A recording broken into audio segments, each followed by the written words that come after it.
அன்பின் கடவுளாம் ஆண்டவர் இயேசுவின் நாமத்தில் அன்பானவர்களே, உங்களை நான் வாழ்த்துகிறேன்.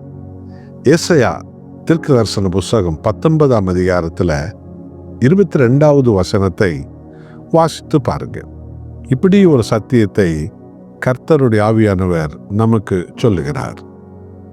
கர்த்தர் எகிப்தியரை வாதையினால் அடிப்பார், அடித்து குணமாக்குவார்.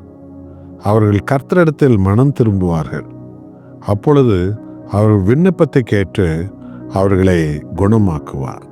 அன்பானவர்களே, இந்த பைபிள் போதிக்கும் தேவன் கிறிஸ்தவர்களுக்கு மாத்திரம் தேவன் அல்ல. இந்த உலகில் எல்லா தேசங்களின் தேவன் அவரே. எல்லா மதங்களும் தேடிக்கொண்டிருக்கிற தேவனும் இவர்தான். எல்லா தெய்வ பக்தியுள்ள மக்களும் இன்றைக்கும் வாஞ்சிக்கிற ஒரு பரிசுத்த கடவுள், ஒரு அக்கினி கடவுள், ஒரு உயிருள்ள கடவுள், ஒரு அற்புத கடவுள் இவர்தான். இங்கே தேவன் என்ன சொல்லுகிறார்?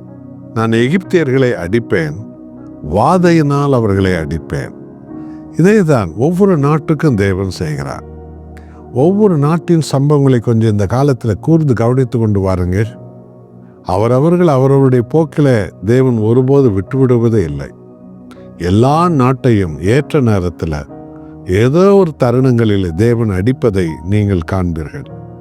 பூமி அதிர்ச்சியினால, பெரும் வெள்ளத்தினால, கொள்ளை நோயினால, பஞ்சங்களினால, பலவிதமான சீரழிவுகளினால இதோ ஒவ்வொரு நாட்டையும் ஒவ்வொரு இனத்தையும் தேவன் அடிக்கிறார்.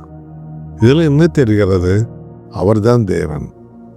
அவர் எல்லாவற்றையும் உண்டாக்கினவர், அவர் எல்லாவற்றையும் ஆளுகை செய்கிறவர். ஆக இந்த எகிப்து என்பது இன்னொரு ஆவிக்குரிய அர்த்தம்.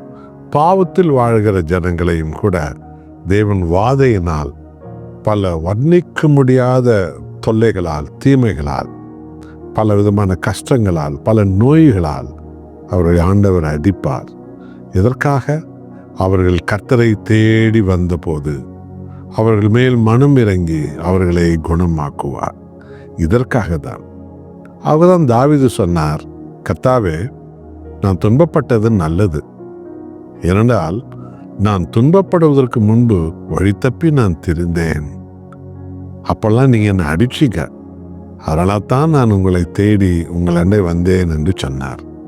ஆமாம் அன்பானவர்களே, இந்த பைபிள் போதிக்கிற தேவன் உலகில் உள்ள எல்லா தேசங்களின் தேவன், எல்லா மதத்தாரும் தேடிக்கொண்டிருக்கிற தேவன்.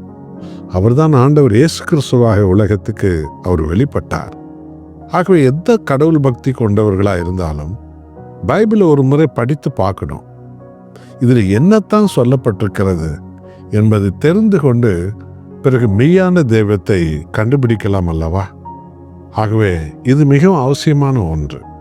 ஆகவே அவர் எகிப்தியரை அடிக்கிற தேவன், ஒவ்வொரு தேசத்தை அடிக்கிற தேவன், ஒவ்வொருவரையும் விசாரிக்கிற தேவன். அவர்கள் ஆண்டவரை தேடும்போது இந்த உலகத்தை கொரோனா நோயினால் அடித்தார் அல்லவா? எல்லா நாடுகளையும் அடித்தார் தானே. எல்லா ஜனங்களும் கடவுளை தேடினாங்கல்ல, எல்லா ஜனங்களும் தேவன் அண்டை திரும்பி வந்தார்கள்ல, அவர்கள் மேல் மனதிருக்குவாராம். என் அருமையானவர்களே, உங்களுடைய நம்முடைய தனி வாழ்க்கையில கூட நமக்கு காரணமே தெரியாம பல இடங்களில் நாம் பல அடி வாங்கி கொண்டிருக்கிறோம். நாம் தேவனை தேடுவதற்காக தான்.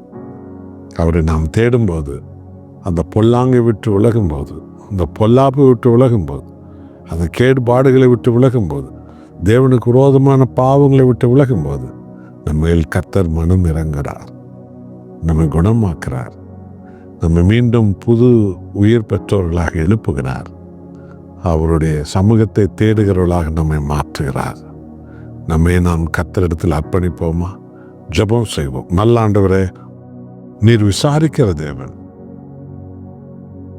அக்கிரம் மிகுந்த நாடுகளை, அக்கிரம் மிகுந்த சமுதாயத்தை, அக்கிரம் நிறைந்த மாநிலங்களை, பட்டணங்களை, கிராமங்களை, வீடுகளை, தனி மனுஷனை, தனி மனுஷியை நீர் அடிக்கிற தேவன் வாதைகளினால. அந்த நேரத்தில் அவர்கள் உம்மை தேடும்போது அவர்கள் மேல் மனம் இறங்கி அவர்களை மன்னிக்கிற தேவன், பூரண சுகம் தருகிற தேவன், அவர்களை உமது அன்பை ஆண்டவரை உணர்ந்து உம்மை மகிமைப்படுத்தும் ஜனங்களாக மாற்றுகிற தேவன். அப்படியே நீ செய்கிறதற்காக ஸ்தோத்திரம். உமக்கே மகிமை.